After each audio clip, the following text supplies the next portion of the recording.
Morning students, Jyoti public senior secondary school online classes में आप सभी लोगों का स्वागत है। क्लास 8 सब्जेक्ट चल रहा था हम लोगों का एसएसटी। चैप्टर का नाम था the constitution of India, Bharat का संविधान। भारतीय संविधान के बारे में बहुत सी जो विशेष बातें थी हमने पिछले वीडियोस के भीतर पढ़ी। आज इस वीडियो के अंदर जो संविधान है उसकी सेकंड नंबर की और थर्ड नंबर की विशेषताओं के साथ में हम लोग आज उपस्थित हैं। तो आज जो हमारे भारतीय देश की दो अन्य विशेषताएं हैं उनके बारे में हम लोग अध्ययन करेंगे। कल आप लोगों को बताया गया था फेडरलिज्म यानी कि संघवाद, कि भारत इतना बड़ा देश है लेकिन उसके बावजूद भी कई राज्यों में और कई केंद्र शासित प्रदेशों के रूप में भारत को बांटा गया, लेकिन फिर भी समस्त राज्य और केंद्र शासित प्रदेश मिलकर के भी भारत नाम के संघ का निर्माण करते हैं। यानी कि अलग अलग राज्यों के भीतर अलग अलग जो सरकारें हैं उनका निर्माण करने के बावजूद भी जो सबसे फाइनलाइज फैसला करती है वह केंद्र सरकार करती है, सेंट्रल गवर्नमेंट करती है। तो इसी चीज़ के बारे में हम लोगों ने पढ़ा कि भारत इतने अन्य अलग अलग भागों में विभक्त होने के बावजूद भी जो इसकी प्रशासनिक शक्ति है वो भारतीय संघ के प्रति समर्पित है। तो ये चीज़ हमने कल पढ़ी थी, कल के वीडियो के अंदर देखी थी। आज के वीडियो में हम लोग पढ़ेंगे कि उसी पॉइंट से रिलेटेड कुछ अन्य बातें।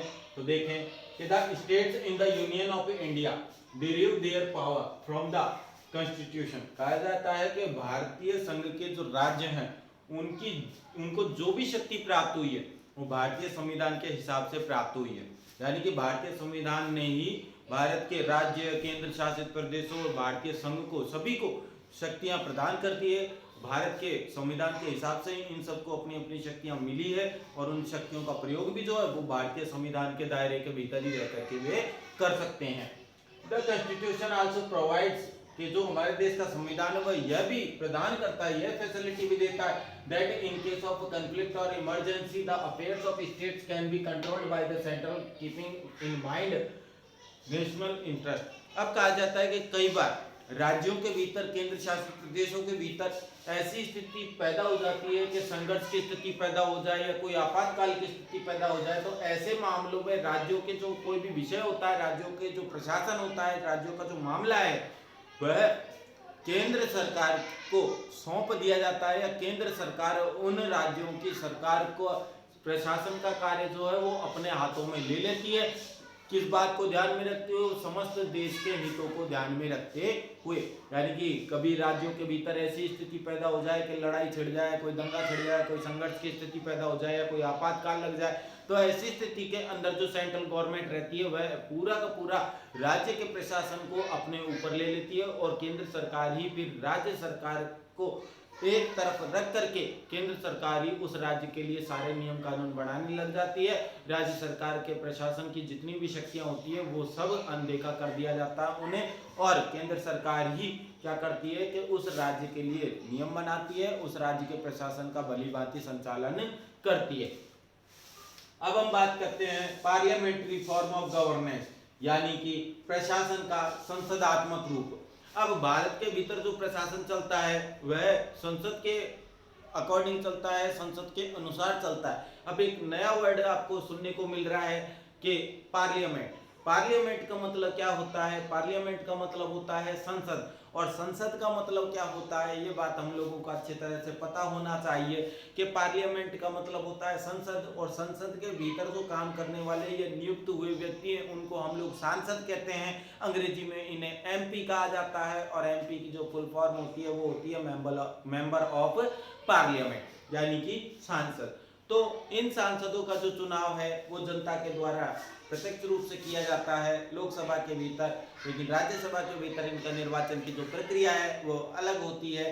तो ये बातें हमें ध्यान रखनी है। अब यहाँ जो संसद शब्द आया है, सबसे पहले तो हमें ये जानना जरूरी है कि संसद शब्द के भीतर कौन कौन शामिल होते हैं, कौन कौन से अंग रहते हैं। तो संसद शब्द के भीतर या पार्लियामेंट शब्द के भीतर ये तीन चीजों से मिलकर के बनती है। तो सबसे पहले कौन है?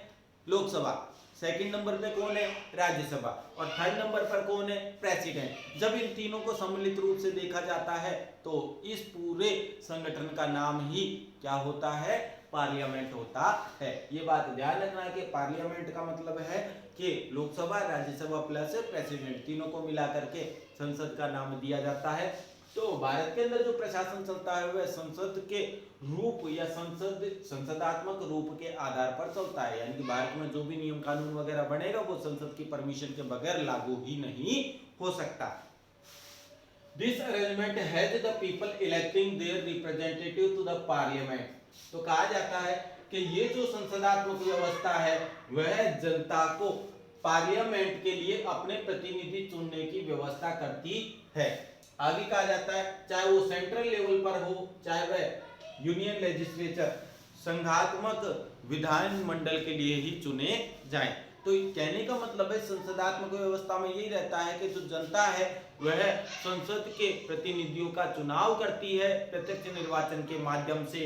और आगे कहा जाता है कि जो ये यूनियन लेजिस्लेचर है इसके भीतर या पार्लियामेंट के भीतर दो प्रमुख अंग रहते हैं, और इन दोनों अंगों के अलावा ये दो तो होते हैं सदन, और इन दोनों सदनों के अलावा एक तीसरा जो संसद का महत्वपूर्ण अंग रहता है वह होता है प्रेसिडेंट। तो देखें कि ये दो आगे लिखा गया है कि which consist of to houses, के संसदात्मक नामक प्रशासनिक व्यवस्था के भीतर संसद नामक प्रशासनिक व्यवस्था के अंदर तीन महत्वपूर्ण अंग होते हैं और दो सदन होते हैं जिनका नाम है राज्यसभा और लोकसभा।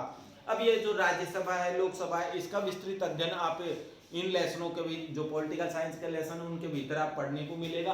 राज्यसभा को हम उच्च सदन के नाम से जानते हैं और इसको सेकंड हाउस भी कहा जाता है संसद का, लेकिन जो इसकी तुलना में लोकसभा है लोकसभा को हम फर्स्ट हाउस कहते हैं या इसको निम्न सदन के रूप में जाना जाता है। अब बात करते हैं कि संसद का जो तीसरा अंग होता है वह है प्रेसिडेंट, जिससे संबंधित अगली ही लाइन में वर्णन किया गया है कि इन दिस फॉर्म, इस रूप में, यानी कि जो भारत के भीतर प्रशासन का संसदात्मक रूप है इस प्रशासनिक रूप के भीतर president is only a constitutional head of the executive, कि जो प्रेसिडेंट रहता है हमारे देश का राष्ट्रपति रहता है वह केवल एक संवैधानिक मुखिया के रूप में ही कार्य करता है।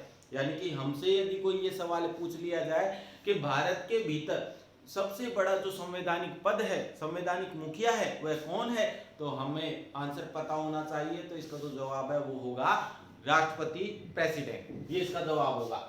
और आगे जो प्रेसिडेंट रहता है वो भी स्वयं की मर्जी से काम नहीं करता, कुछ कार्य तो ऐसे होते हैं जो अपने विवेक के हिसाब से करता है, लेकिन उसे अधिकतर कामों को पूरा करने के लिए अधिकतर प्रशासनिक कार्यों को पूरा करने के लिए जो सदन बने हुए हैं बाकी के लोकसभा और राज्यसभा उनसे सलाह मशवरा करते रहना पड़ता है।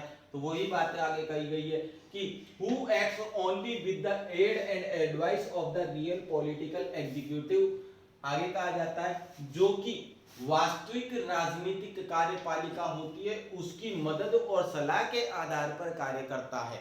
अब यहाँ वास्तविक कार्यपालिका का मतलब क्या है ये हम आप लोगों को बता देते हैं कि वास्तविक कार्यपालिका का मतलब होगा कि ऐसे लोगों का समूह जो देश के प्रशासनिक कार्यों को वास्तव में पूरा करने का काम करती है, लेकिन उन कामों को पूरा किया जाने के पीछे जो नाम होता है वो तो होता है प्रेसिडेंट का, लेकिन उन कार्यों को करने के लिए जो प्रारूप तैयार किया जाता है रूपरेखा तैयार की जाती है वो वास्तविक कार्यपालिका के द्वारा की जाती है। अब हम बात करते हैं कि वास्तविक कार्यपालिका क्या होती है, तो देखते हैं कि आईई, यहाँ आईई का मतलब है अर्थात। अब ये वास्तविक कार्यपालिका कौन है, तो the prime minister and council of ministers.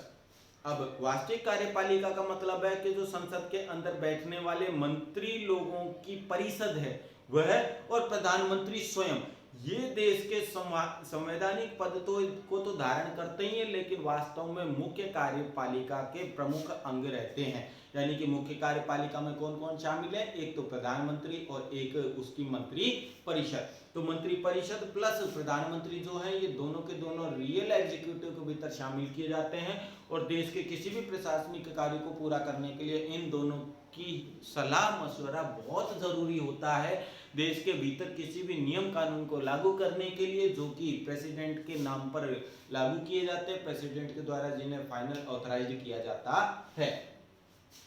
आगे देखते हैं कि the council of minister is collectively answerable to the parliament. अब जो ये मंत्री परिषद होती है यह संसद के प्रति उत्तरदायी होती है। उत्तरदायी होने का मतलब क्या है उत्तरदायी होने का मतलब है कि देश के भीतर कोई भी प्रशासनिक कार्य किया गया, कोई भी नियम कानून बनाया गया, देश के ऊपर लागू कर दिया गया, तो संसद के भीतर ये सवाल उठ सकता है, उन मंत्री लोगों से ये सवाल पूछा जा सकता है कि आप लोगों ने ये नियम बनाया है तो क्या सोच समझ करके बनाया।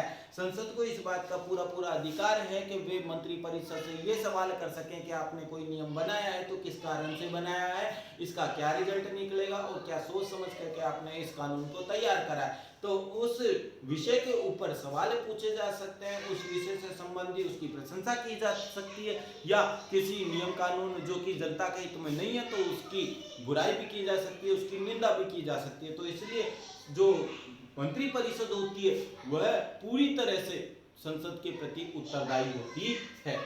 अब आगे देखते हैं सेपरेशन ऑफ पावर, शक्ति का पृथक्करण या शक्ति का विभाजन।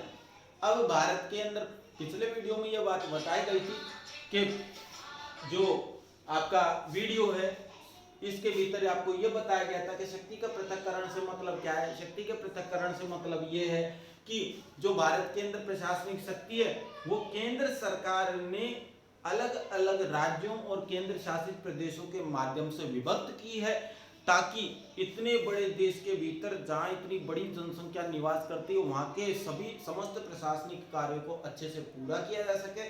तो इसलिए शक्ति का विभाजन किया गया है।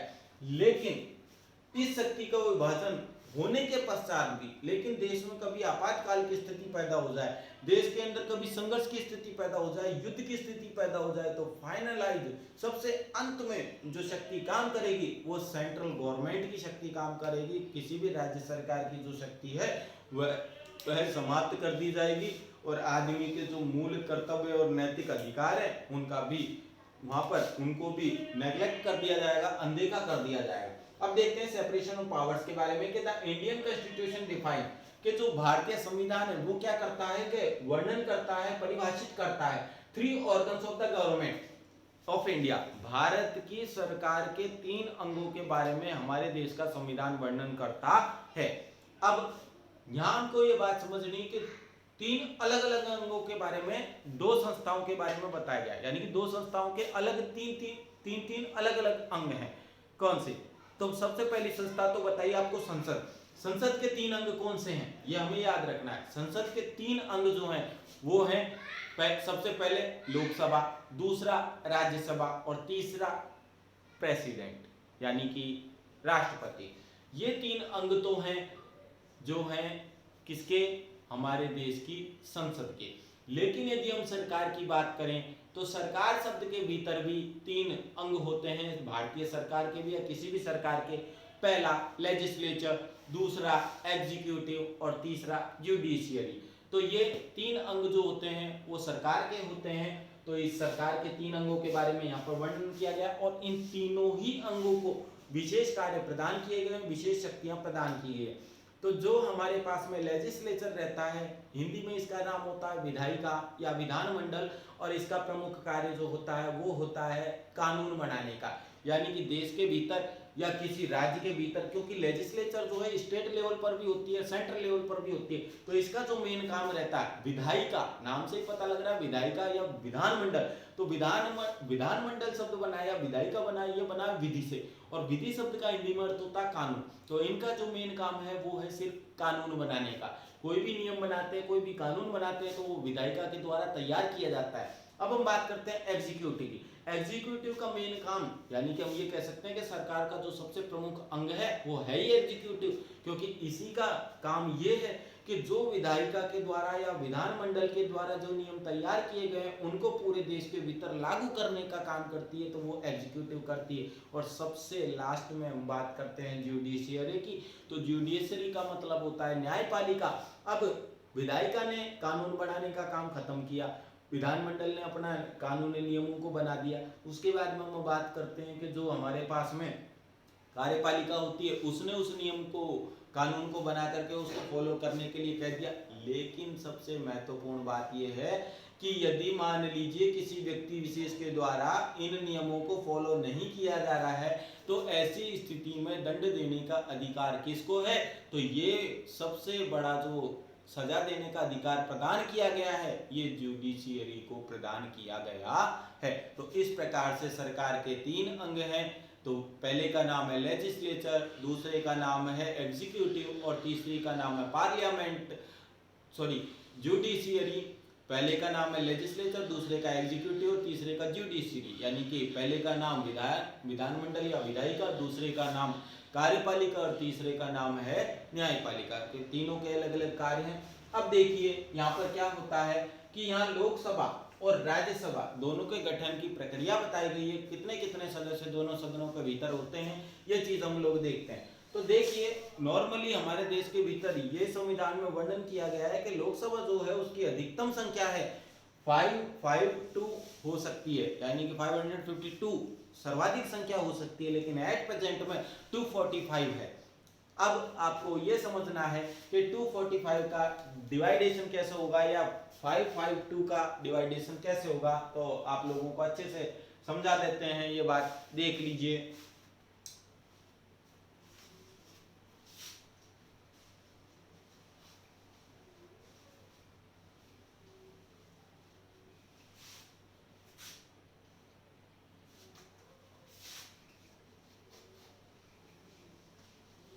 देखिए हमारे देश के संविधान के भीतर जो लोकसभा है उसका वर्णन किया गया है, और लोकसभा का वर्णन किया गया है तो लोकसभा के भीतर अधिकतम जो संख्या बताई गई है वो बताई गई है 552।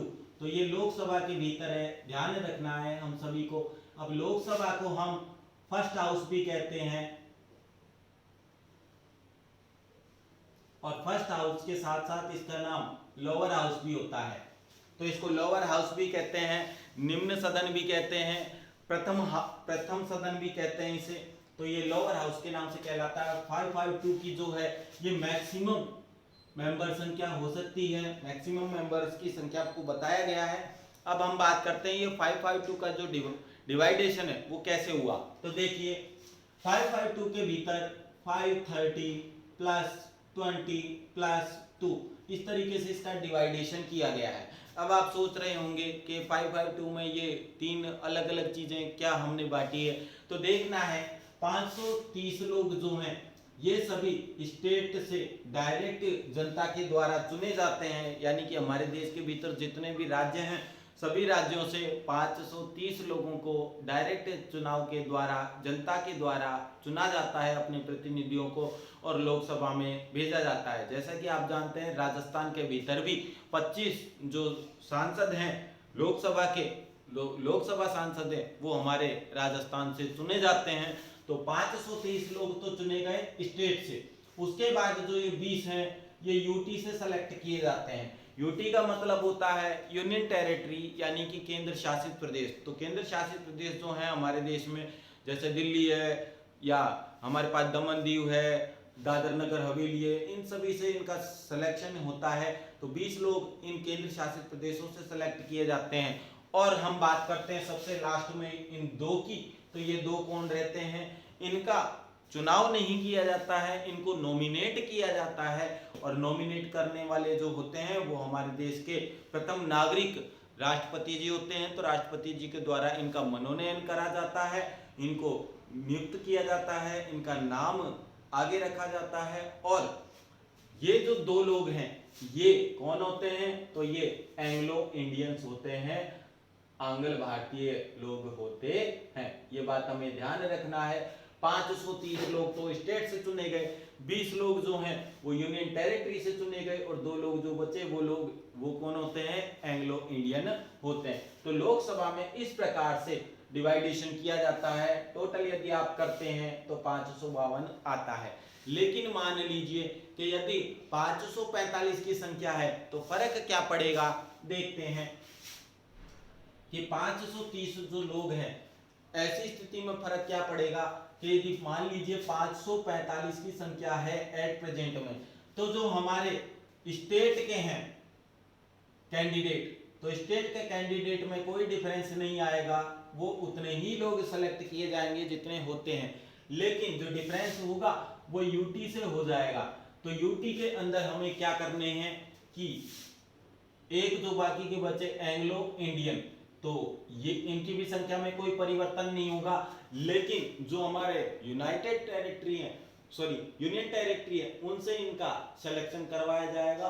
और ये कितने लोग सेलेक्ट होंगे, तो आप लोगों को क्या करना है कि 545 इनकी टोटलिंग आएगी, तो 530 तो ये और 2 ये, तो बाकी कितने बचे आप लोगों के 32 हो गए, 532, तो 545 करने तो कितने बच गए 13। तो इस तरीके से करके आपका 545 का रेशो आएगा, 545 लोगों का सिलेक्शन किया जाएगा। यानी कि यूनियन टेरिटरी में से कम कर दिए जाते हैं, 13 लोगों का सिलेक्शन किया जाता है, तब जाकर के 545 की संख्या तैयार होती है। एट प्रेजेंट में 545 लोग हैं, तो डिवाइडेशन इस प्रकार से किया जाएगा। अब हम बात करते हैं राज्यसभा की।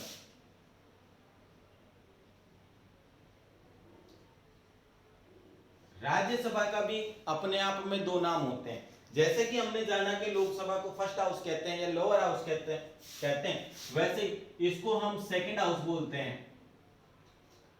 लेकिन इसको लोअर नहीं, इसको कौन सा हाउस कहते हैं, इसको अपर हाउस बोला जाता है, उच्च सदन। तो देखिए राज्यसभा जो है, राज्यसभा के भीतर भी मैक्सिमम संख्या बताई गई है।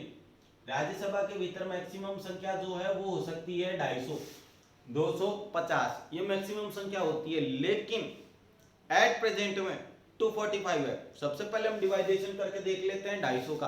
तो 250 का कैसे किया जाता है, तो देखें, तो 238 प्लस 12, 238 जो है इनका सिलेक्शन तो किया जाता है स्टेट से, लेकिन जो 12 है इन 12 लोगों को मनोनीत किया जाता है, नॉमिनेट किया जाता है। करने वाला कौन होता है, करने वाला वही होता है जो कि लोकसभा के अंदर मनोनीत करता है। कौन, हमारे देश के प्रथम नागरिक हमारे राष्ट्रपति जी, उनके द्वारा इनका मनोनयन करा जाता है। तो ये जो 12 लोग हैं ये 5 अलग अलग क्षेत्रों से बिलोंग करते हैं, 5 अलग अलग सेवाओं को करने वाले लोग होते हैं, 5 अलग अलग क्षेत्रों से बिलोंग करते हैं, संबंध रखते हैं। तो ये तो बात हुई पर 250 की, लेकिन एट प्रेजेंट में है 245। अब क्या होगा, तो 12 लोग जो हैं वो तो हैं फिक्स, जो हमारे 12 लोग सेलेक्ट किए गए 5 अलग अलग क्षेत्रों से, वो तो हैं फिक्स, उनमें कोई फर्क नहीं आएगा। लेकिन यहां पर फर्क ये पड़ेगा कि 233 लोग जो हैं अब वो स्टेट से चुने जाने लग जाएंगे, इनकी संख्या को यहाँ कम कर दिया जाएगा।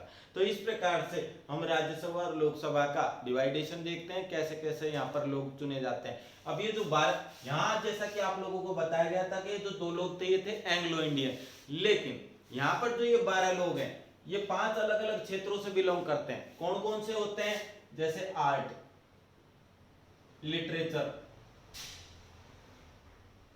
Science, sports. तो जैसे आर्ट्स, लिटरेचर, साइंस, स्पोर्ट्स और सबसे लास्ट में जो है वो है सोशल सर्विस से। इन 5 क्षेत्रों से इन 12 लोगों को मनोनीत किया जाता है, नॉमिनेट किया जाता है हमारे देश के राष्ट्रपति जी के द्वारा। तो इस प्रकार से करके आप लोगों ने देखा कि लोकसभा और राज्यसभा के भीतर जो सदस्य हैं उनका चयन किया जाता है, और कुछ अलग अलग सदस्य संख्या जैसे है आप लोगों ने देखा लोकसभा में 2 लोगों को एंग्लो इंडियन जो होते हैं उनको नॉमिनेट किया गया, और जो आपके राज्यसभा उसके भीतर 12 लोगों को नॉमिनेट किया गया। तो इस प्रकार से आपने देखा कि अलग अलग सदस्य संख्या जो है वो इनके अंदर काउंट की जाती है। वापस एक बार रिमाइंड करा देता हूं आपको कि सरकार के अंग यदि पूछा जाए तो सरकार के अंग में आपको बताने हैं लेजिस्लेचर, एग्जीक्यूटिव और जुडिशियरी।